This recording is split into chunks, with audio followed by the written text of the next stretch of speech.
popcorn. We are two niggas spoiling movies. Yeah. Brandon Collins, That's me. and Justin Brown for your movie needs. Medium popcorn. Woo! You haven't seen it, well, we're gonna spoil it. Spoil it in your face. That's your warning. So if you get pissed, it's all your fault. Woo-hoo. Woo-hoo.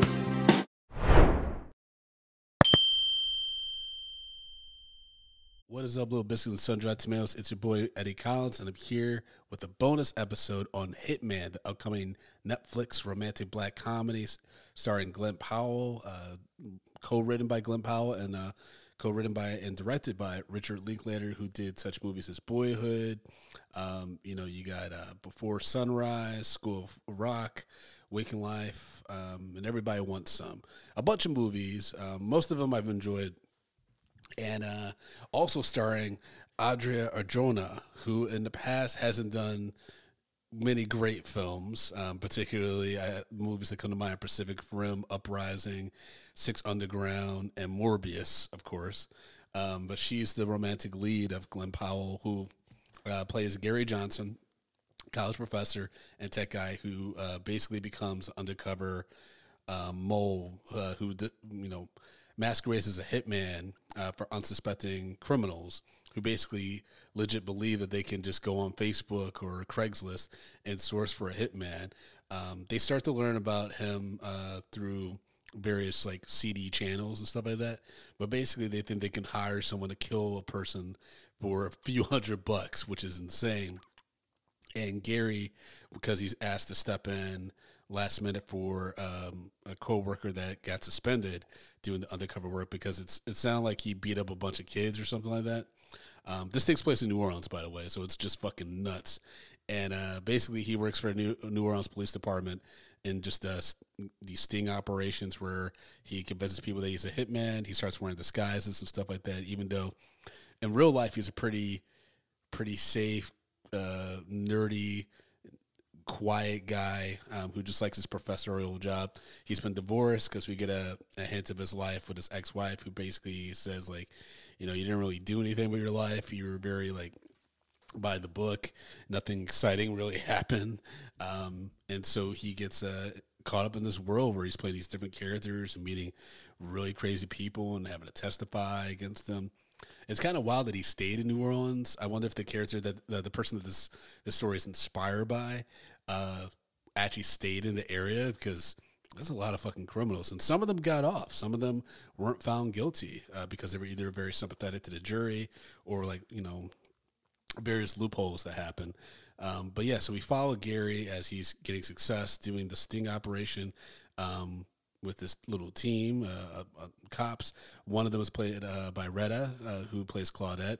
Retta is very famously known for Parks and Recreation. It was great seeing her in this movie.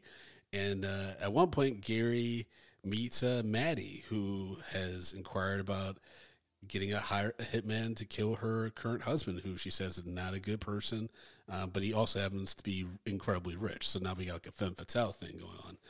Gary, in his disguise, is able to basically be like, hey, reconsider, don't do this, because they immediately like kind of have a thing for each other. Like, she's incredibly beautiful and he's a good looking dude, so that I think just immediately the sexual chemistry is there.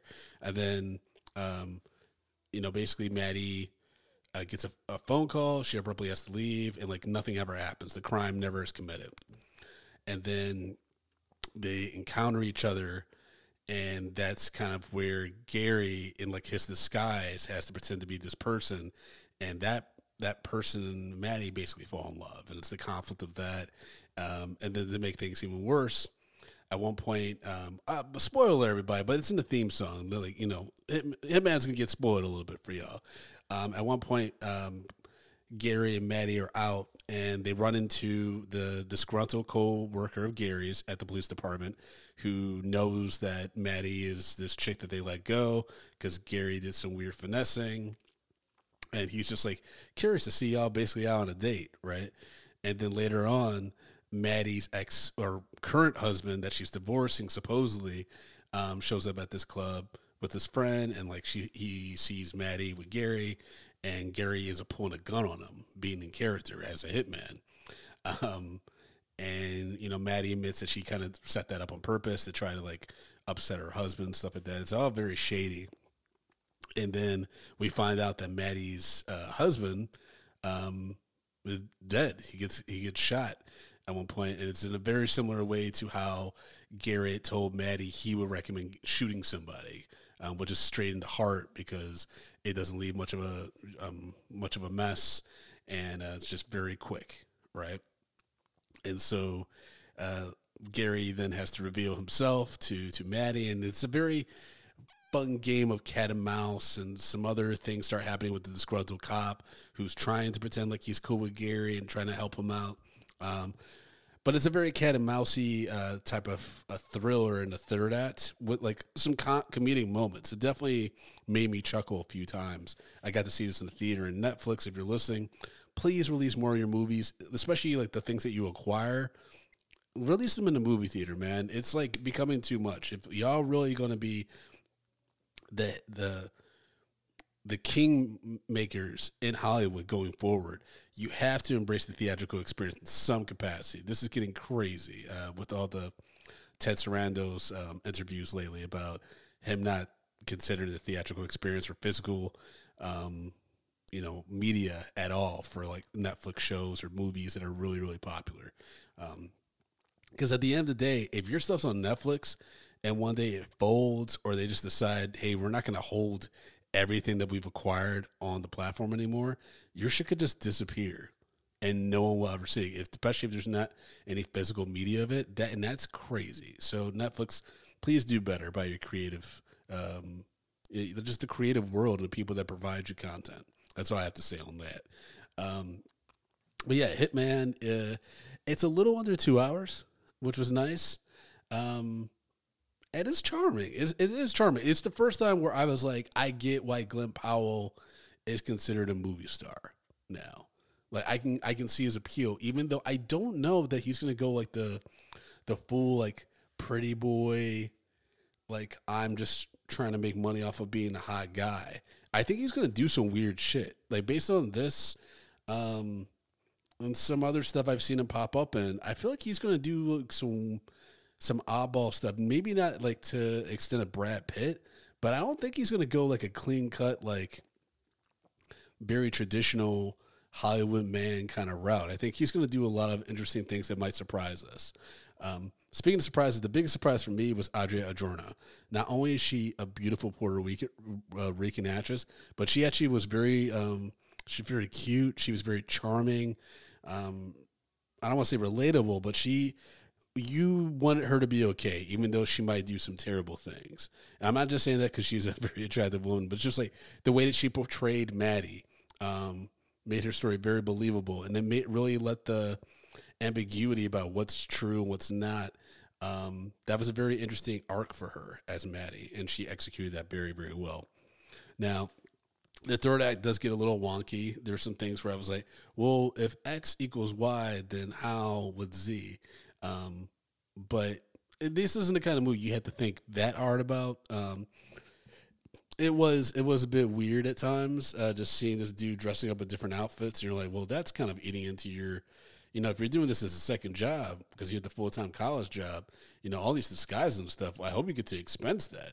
I would have liked to learn a little bit more about the business of being an undercover mole versus seeing all the different scenes of him busting people and not getting enough context about how this actually all works. Like, how much money does the New Orleans Police Department put into this guy doing all these disguises and busting people who were like barely have a few $100? You know what I mean?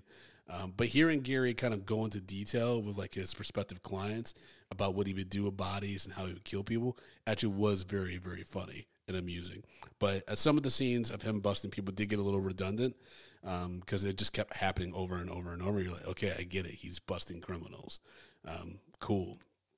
But the ending, so the only thing for me about the ending that kind of was bothersome is this is obviously written by two white guys. It's directed by a white guy.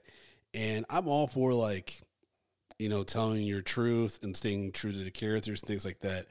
But there was just something about the ending, the third act, and how it panned out for for Gary that just kind of rubbed me the wrong way. Like, Gary is a likable character, and I wanted him to be okay. But nonetheless, he does do some bad things. He does commit crimes. And there's not really, without being too spoilery, there's not many consequences to that. You know what I mean?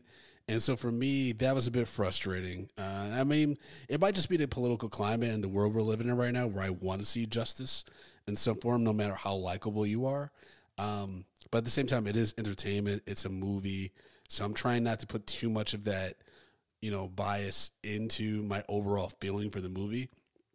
But I'd be remiss to not mention, like, as a black man watching this movie and enjoying it for the most part, the ending did rub me wrong, a bit the wrong way. Yeah, I gotta be honest about that. But nonetheless, like I said, Glen Powell, he's his reps and he are doing the right thing, getting him the right kind of movies that really showcase his versatility as an actor. I'm very intrigued to see what happens with Twisters, because that's like a big blockbuster-esque kind of film, and it's a little bit of a different lane than this, because this is a low budget. This is like a $10 million budget, and I wanted to go see this in the movie theater to support films within that budget range, because I think that's the new I think if Hollywood's smart, they would make so many of these high quality, low budget movies and use that to then build up people to become these blockbuster guaranteed, like, hundreds of millions of dollars over its run. Because right now, movies are too expensive to make, and you're paying some talent, you're overpaying them when they don't have the box office numbers to back up their salaries. It's just the honest truth, right? Like, you gotta like make it worthwhile. Otherwise, put all that money into other projects, or hell, pay the crew more, pay the writers more, I guess. But I do feel like some talent are way, way overpaid based on what I've seen in recent paydays. And just, it doesn't justify it, given the multiple quadrants of that a talent needs to have available to them in regards to social media, in regards to general personality, in regards to access, to be able to promote a movie, to get it to where it needs to be, to make up the money just for your salary alone. You know what I mean? But that's above my pay grade right now. I'm just a struggling writer and actor now. I've been doing some acting recently on some TV and film sets, which has been a really interesting pivot for me. And I'll talk a little bit more about that on our Patreon at patreon.com/mediapopcorn and my mini episodes and stuff. But folks, if this is your first time listening, we rate movies on scales of popcorn: small, medium, large, XL for the exception of a movie that doesn't deserve a fresh bag of popcorn. We throw it into the stale popcorn pile, where we pile piles and piles of stale popcorn in a bag. And I watched Hitman, directed and co-written by Richard Linklater, starring Glen Powell, Adria Arjona, and Austin Amelio, who actually was pretty interesting. He was also in The Walking Dead. Yeah, he was the Dwight in The Walking Dead. I knew he looked familiar. Yeah, a very interesting character actor. And I'm giving it a large. I actually did enjoy it, despite, like I said, like the issue I had with the third act. And some of I don't want to say pacing. It wasn't really a pacing issue. It does take a little bit to get started. I will say that, but I kind of knew that going in. Like, once I got an idea of the tone, I'm like, okay, this is going to take a minute to ramp up, and then it's going to just hit the pedal to the metal, which is kind of what happened. And a lot of tension, stuff like, especially in the middle to third act. But I did enjoy this movie. And to me, Glen Powell really showed his charm and personality. And I think I get the appeal now. Before, I was kind of like with Top Gun Maverick and some other stuff. I'm like, okay, like, cool. He seems like a cool guy. But now I'm like, okay, I get it. Yeah. And then Adria Arjona, god damn, she is fucking gorgeous and also incredibly sweet. And she seems like with the right script, now with her, like with the right script, yeah, she pops off the page. So give her more role. If her reps are listening, get her more roles like this. to showcase both her sexiness and her strong ability to do comedy and drama. I really, really liked her in this movie. And I liked her and Glen Powell's chemistry. They had great chemistry, which pretty much kind of makes the movie. Without them having strong chemistry, Hitman just does not work. So kudos to the casting department for this movie. But yeah, I'm giving it a large. And if it's definitely one of the better Netflix acquisitions of late. I will say that as someone who's watched a lot of films that Netflix has acquired, and put their resources behind, Hitman's definitely worthy of like your watch. And I truly believe that if this had gotten a full theatrical run, this would have been a sleeper hit of the summer.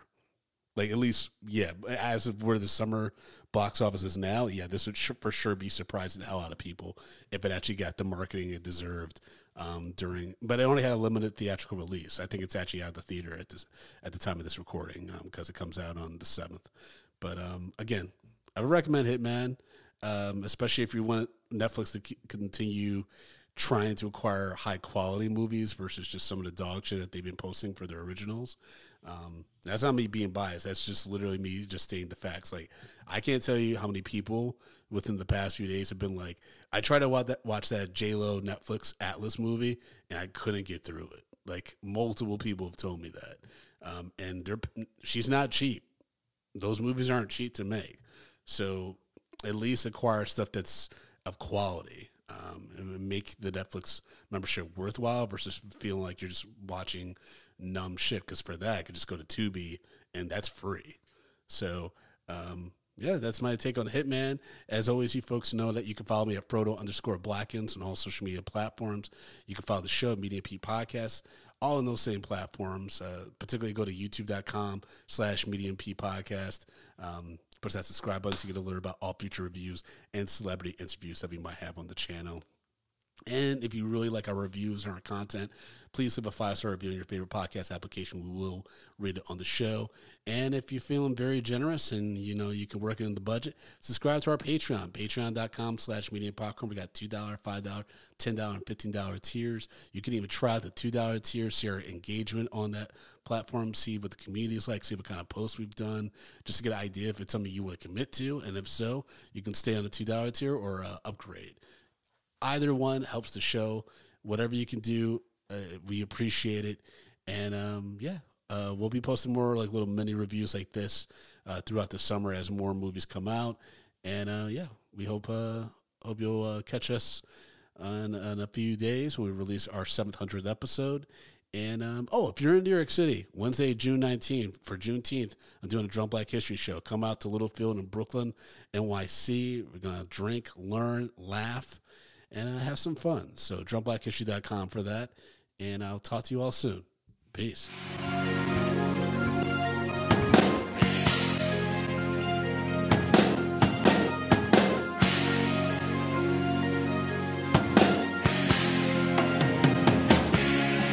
Medium popcorn. We are two niggas spoiling movies. Yeah, Brandon Collins that's me. and Justin Brown for your movie needs. Medium popcorn. Woo! You haven't seen it, well, we're gonna spoil it. Spoil it in your face. That's your warning. So if you get pissed, it's all your fault.